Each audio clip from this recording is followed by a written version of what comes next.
For the assurance, we used quite a few props overall, but we didn't use too many props on any given day. So I just made a rudimentary reminder list for each day so I remembered which props to bring with me to set. So what were the props that we used on the assurance and where did we get them? We used a sword, which I actually own because I'm enough of a nerd to actually own swords. The one that we use is referred to as a hero prop because it's an actual metal sword. It has a lot of detail and would look great in a close-up. But if we needed our actors swinging it around next to other actors or fighting with it, we would never use an actual metal sword for that. It would more likely be made out of foam or something light and soft, so in case another actor got bonked with it or whatever, it wouldn't do any damage. Or if we needed extras in the background holding many swords, it would be way too expensive to give them each real high-quality swords that we would never even see up close. Safer or less detailed props that won't be seen up close are called stunt props. Because we didn't have a bigger budget or a need for safer or less detailed props, all of the props used in the assurance were technically hero props. Tiani's knapsack was handmade by my wife Heather, though she initially tried another design that we didn't like as much because it didn't fit the two actresses in the same way. Another prop was Tiani's dagger, which I also own because I'm a nerd. We also own the staff Tiani gave to Cordelia. We bought it for a Lord of the Rings party because the nerd thing. We had the banner that was drawn by our artist Brad Singley, which was rigged on branches by Will Rose, who played the preacher while he was waiting on set. I gave him the drawing, expecting him to just hold it up, I guess.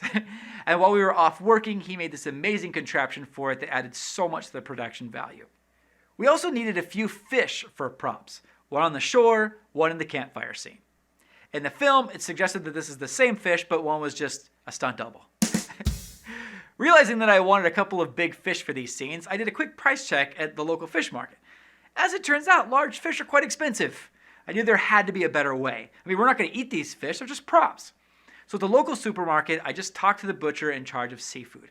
I kindly explained to him what I was looking for and pleaded for his mercy.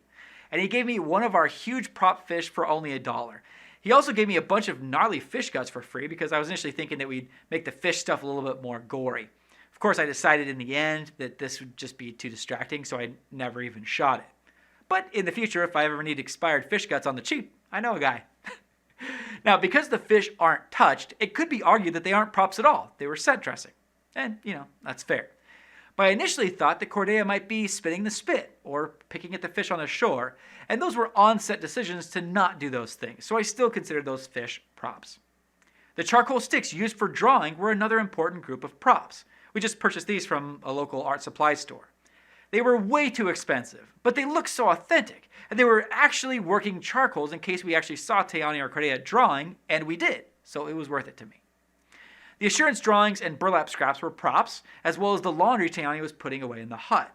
We made all those from leftover scraps of burlap we got for the set. We'll talk more about burlap, of course, in the next chapter. The cart that Cordelia hid in was a prop, as well as the bag that she was contained in.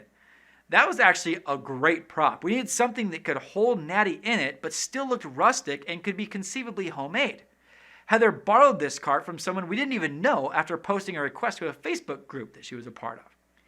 The apple that Bitsy dropped was a prop, although this sequence was cut from the final film. We just took the apple from Craft Services, but before the shoot we made sure that Craft Services was going to actually have apples. Now hopefully this gives you some ideas of ways to use props in your film, as well as where you might be able to find them. Next up, we're going to talk about one of my favorite props, the torches, and how we made them.